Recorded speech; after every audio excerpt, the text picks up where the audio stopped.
Hello guys, welcome back to my channel.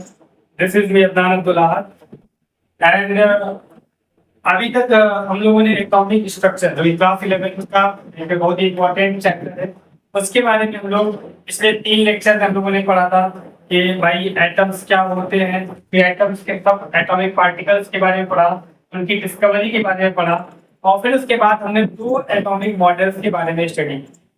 आज हम लोग कुछ इम्पोर्टेंट डेफिनेशन जैसे आइसोटोप्स, आइसोबार, आइसोइलेक्ट्रॉन, ये सब क्या होते हैं इनके बारे में हम लोग स्टडी करेंगे क्योंकि ये डेफिनेशन आगे हमारे बहुत ही ज्यादा काम में आने वाले। तो सबसे पहले तो हम लोग बात करेंगे आइसोटोप्स के बारे में। आइसोटोप्स क्या होते हैं? तो आइसोटोप्स क्या होते हैं? आइसोटोप्स एक ही एलिमेंट के आइसोटोप्स सेम एलिमेंट के वो एटम्स होते हैं जिनका एटॉमिक वेट को लगभग डिफरेंट होता है लेकिन उनका एटॉमिक नंबर क्या होता है? सेम होता है। यानी आइसोटोप्स हमारे वो एलिमेंट एक ही एटम के वो एलिमेंट होंगे जिनका एटॉमिक नंबर क्या होगा? सेम होगा, बट उनका एटॉमिक वेट या एटॉमिक मास क्या होता है? हमारा डिफरेंट होता है, अलग अलग होता है। फॉर एग्जाम्पल अगर एग्जाम्पल के तौर पर बात करें तो हमारा 16, 12, 16, 13, 16, 14 इस सब में क्या है? कार्बन का एटॉमिक नंबर सब में सेम है लेकिन इनका जो एटॉमिक वेट सब में क्या है? हमारा अलग अलग पाया जाता है। आइसोटोप्स क्या होते हैं? आइसोटोप्स एक ही एलिमेंट के वो एटम्स होते हैं जिनका एटॉमिक नंबर सेम होता है लेकिन एटॉमिक वेट डिफरेंट होता है। अब हम बात करते हैं एक टॉपिक है हमारा एवरेज एटॉमिक वेट। अभी तक हम लोगों ने पढ़ा था एटॉमिक वेट क्या होता है। तो एटॉमिक वेट अगर कोई भी ऐसा आइटम है जिसके हमारे आइसोटोप्स नहीं पाए जाते हैं तो उसका एटॉमिक वेट निकालना काफी आसान होता है। लेकिन अगर कोई ऐसा आइटम है जिनके कई सारे आइसोटोप्स पाए जा रहे हैं, जैसे फॉर एग्जांपल हमारा कार्बन है, तो कार्बन की क्या है? 3 आइसोटोप होते हैं, C12, C13 और C14। ठीक है, तो इनका एटॉमिक वेट कैसे निकाला जाता है?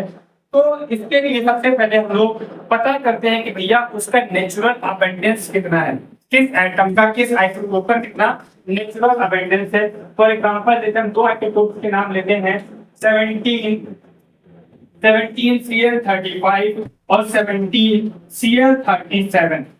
ठीक है, ये हमारे पास 2 आइसोटोप्स हैं। अब इनका हम लोग एटॉमिक वेट तभी निकाल पाएंगे जब हमें इनका नेचुरल परसेंटेज, नेचुरल अबंडेंस पता होगा। परसेंटेज नेचुरल अबंडेंस का मतलब होता है कि वो प्रकृति में कितना पाया जा रहा है। तो हमारा जो मान लो कि जो Cl35 है ये 75% पाया जाता है और हमने मान लिया कि जो Cl37 है ये कितना पाया जाता है? 25% पाया जाता है। और अब मुझे अगर क्लोरीन का एवरेज एटॉमिक वेट निकालना है तो हम लोग कंसीडर कर लेते हैं कि मान लो let only 100 atoms of chlorine, मान लेते हैं कि क्लोरीन के सिर्फ 100 एटम्स हैं जो कि क्या है? Present in world. पूरी दुनिया में हमने मान लिया कि क्लोरीन के सिर्फ और सिर्फ कितने एटम्स पाए जाते हैं? 100 एटम पाए जाते हैं। तो अब इससे हम लोग इनका एवरेज एटॉमिक वेट आसानी से निकाल लेंगे। जैसे हमारा जो Cl35 है ये 75% पाया जाता है। 75% यानी 100 का 75% कितना होगा? 75, यानी इससे कितने एटम होंगे? हमारे 75 एटम्स होंगे। और Cl37 की अगर बात करें तो ये हमारा 25% पाया जाता है, उसके एटम कितने होंगे? 25% होंगे, 25 एटम्स होंगे। अब इनके हम लोग एवरेज एटॉमिक वेट की बात करते हैं तो इनका जो एवरेज एटॉमिक वेट होगा वो हमारा क्या हो जाएगा? हमारा इसका एटॉमिक वेट प्लस Cl37 के जितने भी एटम्स हैं उनका एटॉमिक वेट, यानी Cl35 के 75 एटम्स हैं सबका एटॉमिक वेट 35 है। ठीक है, प्लस Cl37 के 25 एटम्स हैं सबका एटॉमिक वेट हमारा है 37। जब इनको हम मल्टीप्लाई करके ऐड करेंगे तो इन टोटल्स का एटॉमिक वेट जो हमारा आ जाएगा वो 3550 आ जाएगा। यानी 100 एटम्स का एटॉमिक वेट कितना आ रहा है? 100 एटम्स का हमारे 3350। ठीक है। अब अगर हम बात करते हैं एक सिंगल एटम की, यानी एक एटम का वेट क्या होगा, एक एटम का एवरेज एटॉमिक वेट क्या होगा, तो हम लोग यूनिटरी मेथड अप्लाई करेंगे। 3550 को 100 से डिवाइड करके 1 से मल्टीप्लाई, तो 3550 अपॉन 100 इंटू 1, तो 2 जीरो हटाएंगे और 2 नंबर के बाद डेसिमल लग जाएगा। तो इससे हमारे एक एटम का एटॉमिक एवरेज एटॉमिक वेट कितना आ गया, 35.5 यूनिफाइड मास। यानी हम लोग एवरेज एटॉमिक वेट सिर्फ और सिर्फ आइसोटोप्स का ही निकालते हैं। कैसे निकाला जाता है वो हमने बता दिया है। अब हम लोग देखेंगे कि आइसोबार्स या आइसोबार्स किसे कहते हैं, आइसोबार्स क्या होते हैं। तो जैसा कि सबको पता है कि आइसोटोप्स क्या होते हैं कि जिनका एटॉमिक नंबर सेम होता है लेकिन एटॉमिक वेट अलग अलग पाया जाता है, उन्हें हम लोग क्या बोलते हैं, आइसोटोप्स बोलते हैं। आइसोबार्स क्या होते हैं, वो एटम अलग अलग एलिमेंट, इसमें क्या होगा, डिफरेंट एलिमेंट होंगे, डिफरेंट एलिमेंट्स के वो एटम जिनका एटॉमिक वेट तो सेम होगा, यानी एटॉमिक वेट कैसा होगा, एक जैसा पाया जाएगा, लेकिन इनका एटॉमिक नंबर क्या होता है, अलग अलग होता है। यानी इनके पास जो हमारा एटॉमिक वेट होगा वो क्या होगा, सेम होगा, लेकिन एटॉमिक नंबर्स कैसे होंगे, हमारे एटॉमिक नंबर अलग अलग तरीके के होंगे। एटॉमिक नंबर अलग अलग क्यों होंगे, क्योंकि ये हमारे अलग अलग एटम्स के होते हैं, डिफरेंट एलिमेंट्स के होते हैं। एग्जांपल के तौर पर बात करते हैं हम लोग, तो 18 ऑर्गन 40 20 कैल्शियम 40, ये क्या है, हमारे आइसोबार्स है। जैसे फॉर एग्जांपल इनके दोनों के लिए हम लोग देख रहे हैं कि जो एटॉमिक नंबर है डिफरेंट है। आर्गन का एटॉमिक नंबर 18 है और कैल्शियम का 20 है, लेकिन इन दोनों के ही जो एटॉमिक मास है, जो एटॉमिक वेट है, वो क्या है, हमारे सिमिलर है, एक जैसे हैं। तो कोई भी ऐसे एलिमेंट के, अलग अलग एलिमेंट के कोई भी ऐसे एटम जिनका एटॉमिक वेट सिमिलर हो लेकिन उनका एटॉमिक नंबर अलग अलग होने, हम लोग क्या बोलते हैं, आइसोबार्स बोलते हैं। अब अगली आइडिया है हमारी आइसोडायाफर्स।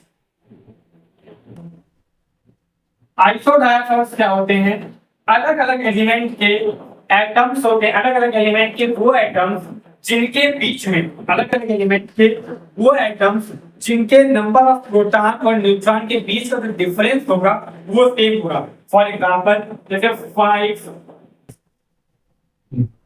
बोरान 11 एंड C6 30, दो एग्जांपल हमने लिए। तो इसमें हमको पता है नंबर ऑफ प्रोटॉन हमारे कितने हैं, 5 है।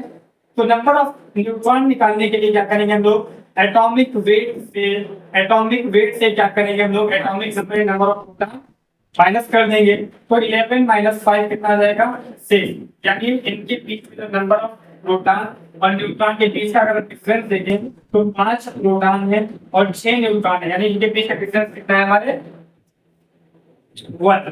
ठीक है। और इसमें भी अगर बात करते हैं तो atomic weight minus atomic number से अगर करेंगे 13 माइनस 6 कितना बचा, 7। यानी 6 हमारे पास क्या है, प्रोटॉन है और 7 न्यूट्रॉन है। अगर इनके बीच का प्रोटॉन और न्यूट्रॉन देखें तो 7 माइनस 6 इक्वल टू 1, इसमें क्या हो जाएगा 6 माइनस 5 इक्वल टू 1। यानी इनके बीच में जो नंबर ऑफ प्रोटॉन और नंबर ऑफ न्यूट्रॉन के बीच का डिफरेंस है वो सेम होगा। तो ऐसे एटम को हम लोग क्या बोलते हैं, आइसोडायाफर। इनके क्या होगा, सेम डिफरेंस, क्या होगा, same difference between number of proton and number of neutron.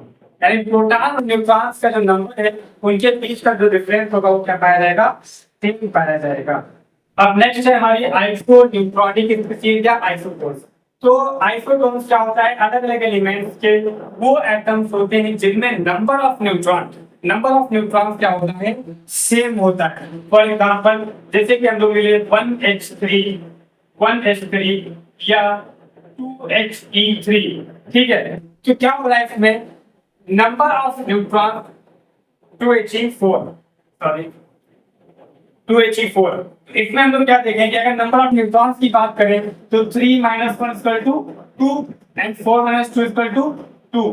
तो कोई भी ऐसा एलिमेंट, ठीक है, कोई भी ऐसा एलिमेंट, अलग अलग एलिमेंट से ऐसे एटम्स जिनमें नंबर ऑफ न्यूट्रॉन्स क्या हो, हमारा नंबर ऑफ न्यूट्रॉन्स सेम आए, ऐसे एटम्स को हम लोग बोलते हैं आइसोटोन्स। क्या बोलते हैं, आइसोटोन्स। ठीक है, अब बात करते हैं हम लोग आइसोस्टर्स।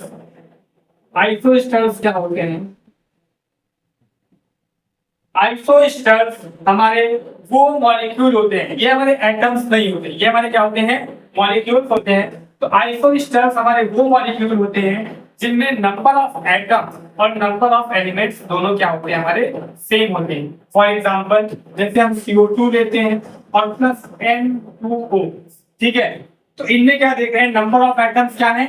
3 CO2 में भी है और 3 N2O में भी एटम्स है, ठीक है। अब हम क्या करते हैं? इलेक्ट्रॉन्स की बात करें तो कार्बन में 6 इलेक्ट्रॉन होते हैं प्लस 8 होते हैं ऑक्सीजन में, तो 8 टू द 16, तो टोटल कितने इलेक्ट्रॉन्स हैं? 22। अब बात करते हैं N2O की, तो नाइट्रोजन में कितने इलेक्ट्रॉन होते हैं? 7 to the 14 plus 8 equal to 22 electron. यानी कोई भी ऐसे मॉलिक्यूल, यहाँ पर नंबर ऑफ एटम, यहाँ पे एटम्स नहीं होते हैं, क्या कहेंगे हम लोग? मॉलिक्यूल। तो कोई भी ऐसे मॉलिक्यूल जिनमें नंबर ऑफ एटम्स और नंबर ऑफ न्यूट्रॉन्स क्या हमारे सिमिलर होंगे, number of atoms and electrons कैसे होंगे? सिमिलर होंगे, उस मॉलिक्यूल को हम लोग क्या बोलेंगे? उस मॉलिक्यूल को हम लोग क्या बोलेंगे? आइसोस्टर। उन मॉलिक्यूल को क्या बोलेंगे हम लोग? कि एक दूसरे को हमारे आइसोस्टर्स हैं, ठीक है। अब जो लास्ट हमारी जो आज की डेफिनेशन है वो है आइसो इलेक्ट्रॉनिक। वो क्या है हमारी? Iso electronic. आइसो इलेक्ट्रॉनिक क्या होते हैं? कोई भी हमारा एलिमेंट, ठीक है, कोई भी एटम, मॉलिक्यूल या आयंस, ठीक है, इसमें हमारे तीनों आ जाते हैं, चाहे एटम बोले या मॉलिक्यूल हो या आयंस हो। तो कोई भी एटम, मॉलिक्यूल या हमारा आयन है, अगर उसमें नंबर ऑफ इलेक्ट्रॉन्स हमारे कैसे हैं? सिमिलर है, सेम है, ठीक है। कोई भी हमारा एटम हो, कोई भी हमारा एटम हो, कोई भी आयन हो, कोई भी मॉलिक्यूल हो, अगर उसमें क्या होगा? नंबर ऑफ एटम्स जो हमारे हैं, ठीक है, नंबर ऑफ इलेक्ट्रॉन्स जो हमारे हैं वो क्या है? सिमिलर है। तो ऐसी स्पीसीज को हम लोग क्या बोलते हैं? आइसो इलेक्ट्रॉनिक स्पीसीज, ठीक है। For example Cl minus and organ. तो क्योंकि हमें पता है क्लोरीन अगर इसके ऊपर कोई चार्ज ना हो तो इसके पास कितने इलेक्ट्रॉन होते हैं? 17। और अगर इसके ऊपर चार्ज है, कोई माइनस का चार्ज है, तो इसका मतलब इसने एक इलेक्ट्रॉन किसी से लिया है। तो टोटल कितने इलेक्ट्रॉन इसके पास? 18 इलेक्ट्रॉन। और ऑर्गन का तो हमें पता ही है कि उसके पास अगर न्यूट्रल कंडीशन में तो कितने इलेक्ट्रॉन होते हैं? 18 इलेक्ट्रॉन होते हैं, ठीक है। ऐसे हम अगर किसी मॉलिक्यूल की बात करें तो H2O या NH3 का एग्जांपल ले सकते हैं। तो H2O में देखेंगे नंबर ऑफ इलेक्ट्रॉन कितने हैं? 2 + 8, 2 + 8 10, इसमें 7 + 3 10। तो कोई भी ऐसे एटम, ऐसे मॉलिक्यूल या ऐसे आयन जिनमें नंबर ऑफ एटम्स हमारे क्या हो? सिमिलर हो, एक जैसे हो, उन्हें हम लोग क्या बोलते हैं? आइसो इलेक्ट्रॉनिक स्पीसीज, ठीक है।